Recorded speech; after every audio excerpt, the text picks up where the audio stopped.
সবুজ পাহাড়ের কোলে বয়ে চলা এক সুরেলা নদী। সারাদিন তার কুলকুল ধ্বনি মিশে থাকে বাতাসে, সঙ্গে যোগায় অজস্র নাম না জানা পাখির সুমধুর ডাক। সন্ধ্যাবেলা যখন সূর্যের সোনালি আভা এই নদীর জলে প্রতিফলিত হয়, সেই রূপ হয়ে যায় অপার্থিব। লোকালয় থেকে অনেকটাই দূরে প্রকৃতির নির্জন কোণে মাত্র 800 টাকায় মেলে শান্তির আশ্রয়, সঙ্গে 3 বেলা সাদামাটা অথচ হৃদয়জয়ী খাবার। এখানে সময় থমকে যায়, মন মিশে যায় প্রকৃতির মধ্যে। যদি প্রকৃতির সান্নিধ্যে সত্যিকারের শান্তি খুঁজতে চাও, ঋষিখোলা তোমার অপেক্ষায়। এই ভিডিওতে ঋষিখোলার সমস্ত ইনফরমেশন আপনারা পেয়ে যাবেন, তাই ভিডিওটি সম্পূর্ণ দেখতে থাকুন। ভিডিওটি ভালো লাগলে লাইক করবেন, বন্ধুদের সঙ্গে শেয়ার করবেন এবং আমার চ্যানেলকে সাবস্ক্রাইব করবেন please. Welcome to my channel test and travel.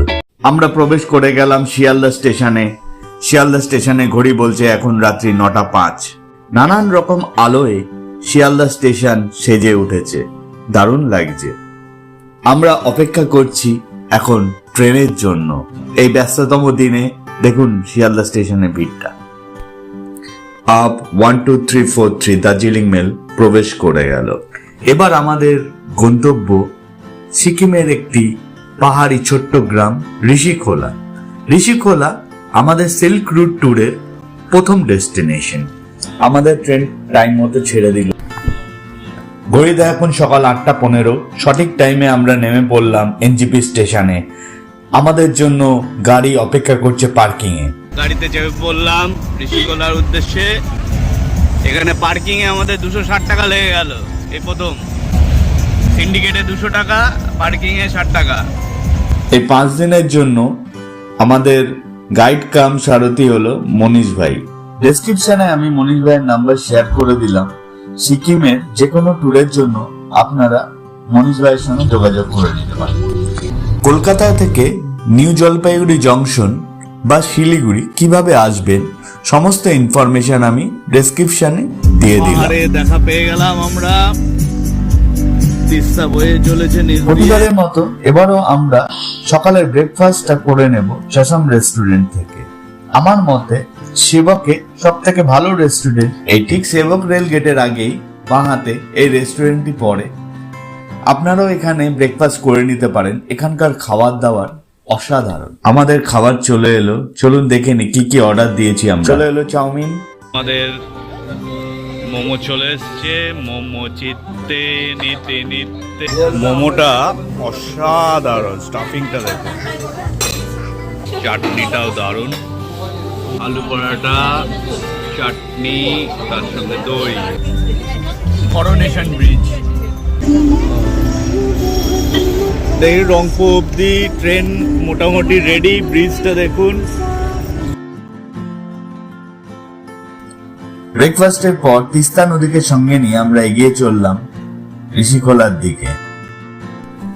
তিস্তার অপরূপ শোভা উপভোগ করতে করতে আমরা এগিয়ে চললাম। আমরা এখন ঠিক তিস্তা ব্রিজের উপরেই আছি।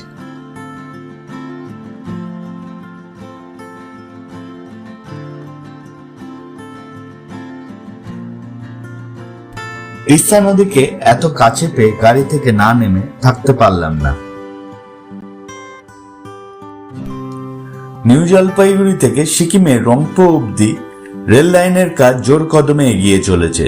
তার জন্য অনেক ব্রিজ তৈরি করা হচ্ছে, পাহাড়ের মাঝে টানেল করা হচ্ছে। এই জার্নিটা অসাধারণ হবে আশা করছি। আমরা প্রবেশ করে গেলাম ঋষিখোলার রাস্তায়।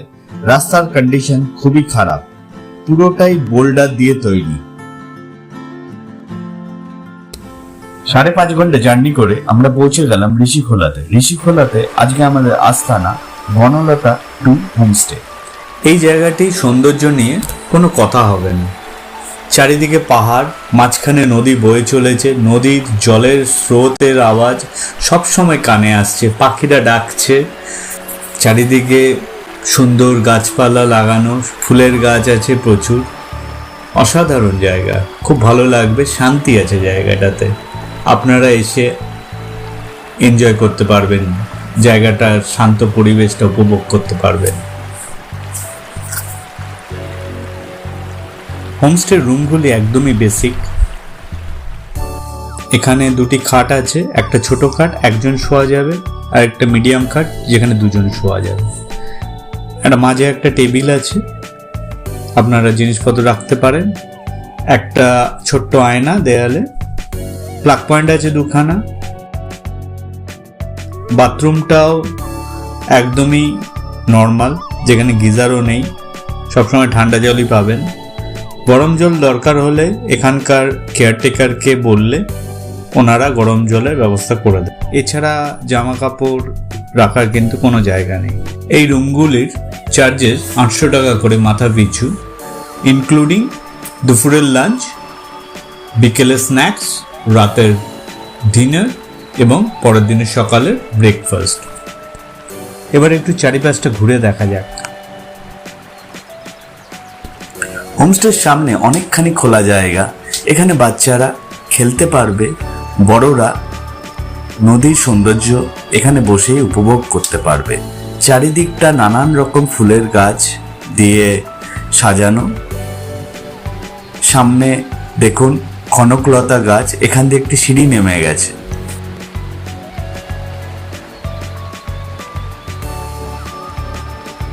নেমে দেখি।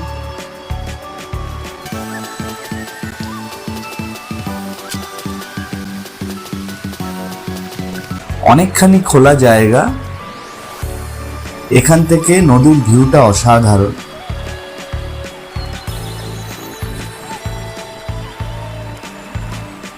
এখানে রাত্রেবেলা বনফায়ার এবং বারবিকিউ করা হয়। বেশ সুন্দর জায়গাটি। চলুন আর একটু নিচে নেমে দেখি। এই সিঁড়ি নদীর পাড়ে চলে গেছে। খরস্রোতা নদীর আওয়াজ আসছে।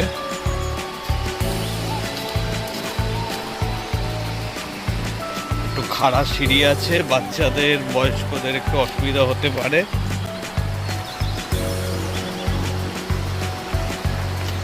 নামতে যেরকম সুবিধা, উঠতে কিন্তু অসুবিধা হবেই, অনেক উঁচু উঁচু সিঁড়ি। সিঁড়ি দিয়ে নেমে আমরা নদীর একদম কাছে পৌঁছে গেলাম, কিন্তু পার অব্দি যেতে গেলে আপনাকে আরো খানিকটা নিচে নামতে হবে। আমরা নদীর পাড় দিয়ে একটু হেঁটে ঘুরে বেড়াবো, তারপরে আমরা আবার হোমস্টেতে চলে যাব। ঋষিখোলা নদীর পাশ দিয়ে হাঁটতে হাঁটতে আপনি যেন প্রকৃতির মধ্যে হারিয়ে যাবেন। পাহাড়ের কোল ঘেঁষে বয়ে চলা এই ছোট্ট নদীটি এক অপার শান্তির ঠিকানা। আমার যেন এই জায়গাটা থেকে একদমই ফিরতে ইচ্ছে করছে না। পাহাড়ের ছায়ায় বসে নদীর স্বচ্ছ জলে পা ডুবিয়ে রাখলেই মনে হবে যেন সময় থমকে গেছে। নিঝুম পরিবেশ, পাখির ডাক আর নদীর মৃদু গর্জন এক অপূর্ব সঙ্গীত রচনা করে, যা মনকে প্রশস্তিতে ভরিয়ে দেয়।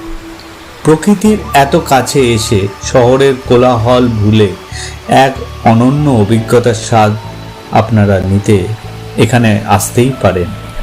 নদীর পাড়টি যেন অসাধারণ, এখান থেকে যেন ফিরতে মন চাইছে না। বাট সবাই আমার জন্য লাঞ্চের জন্য অপেক্ষা করছে। আমাদের লাঞ্চে আছে গরম গরম ভাত, গরম গরম ডাল, সয়াবিনের সবজি, অল্প সালাদ আছে, ডিমের কারি আছে, আর আছে আচার, সঙ্গে পেঁয়াজ, লঙ্কা আর খোলা আকাশ। সামনে ঋষি নদী বয়ে চলেছে। এই অপরূপ সৌন্দর্য উপভোগ করতে করতে আমরা দুপুরের লাঞ্চটা সেরে নেব, অনেকটাই লেট হয়ে গেছে। লাঞ্চের পরে সূর্যাস্ত দেখতে আমরা চলে এলাম। ঋষিখোলা নদীর জলে যখন অন্তর্গামী সূর্যের আলো ঝিলমিল করে, তখন প্রকৃতি যেন সোনালি আলোয় সেজে ওঠে। নদীর বয়ে চলা স্রোতের সাথে সূর্যের প্রতিচ্ছবি এক মোহময় দৃশ্য সৃষ্টি করে, যা মনকে গভীর প্রশস্তিতে ভরিয়ে দেয়।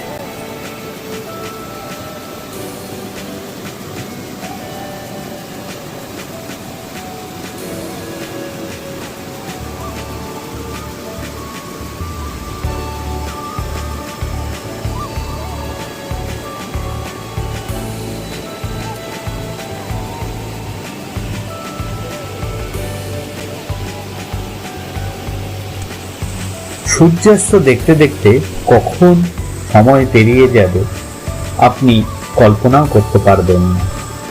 এ এক মায়াবী রূপ। চিরদিন মনে থাকবে এই ঋষিখোলা নদীর ধারে এই বিকেলটির কথা। ঋষি নদীর পাড় ধরে হাঁটতে হাঁটতে এগিয়ে দেখা পেলাম এই ছোট্ট কাঠের সাঁকোটি। বেশ সুন্দর লাগলো, একটু ওই পারে যাওয়ার ইচ্ছে আছে।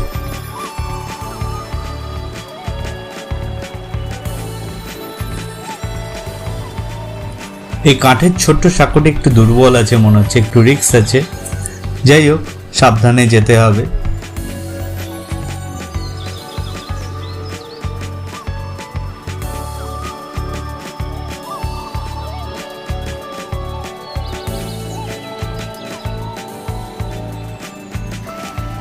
সাঁকো পেরিয়ে চলে এলাম, সত্যি খুবই রিস্কের। এবার যাই দেখি, এইদিকে একটা রিসোর্ট আছে।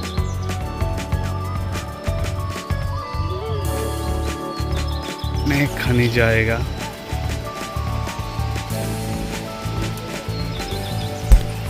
এই নদীতে অনেক মাছও আছে মনে হয়।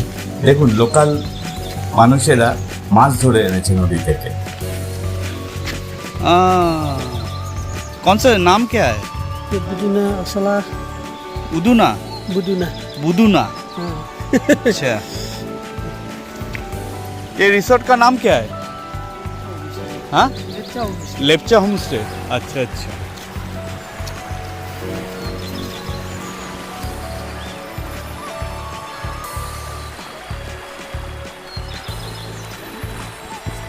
এই নদীর পাড় দিয়ে ঘুরতে ঘুরতে কখন সন্ধ্যা ঘনিয়ে এলো টেরই পেলাম না।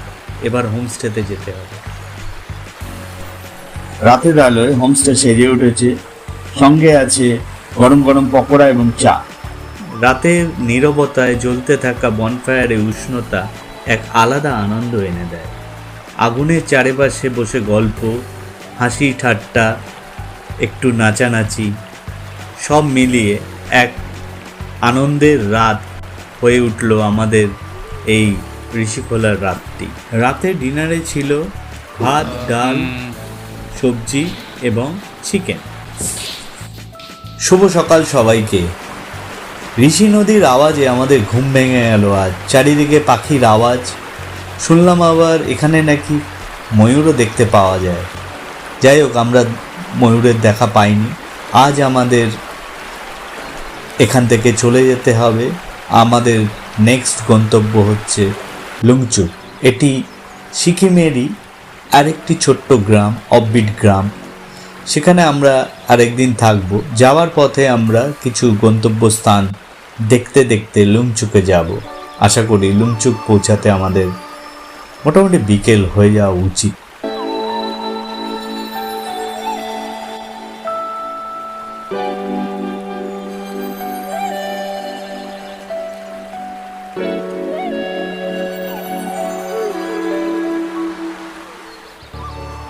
ব্রেকফাস্টের প্রিপারেশন শুরু হয়ে গেছে। আজকে আমাদের ব্রেকফাস্টে আছে ম্যাগি এবং পুরি সবজি। খোলা আকাশের নিচে নদীর ধারে বসে ম্যাগি খাওয়ার এক আলাদাই আনন্দ। ঋষি নদীকে বাই বাই জানিয়ে আমরা বেরিয়ে পড়লাম লুংচকের উদ্দেশ্যে।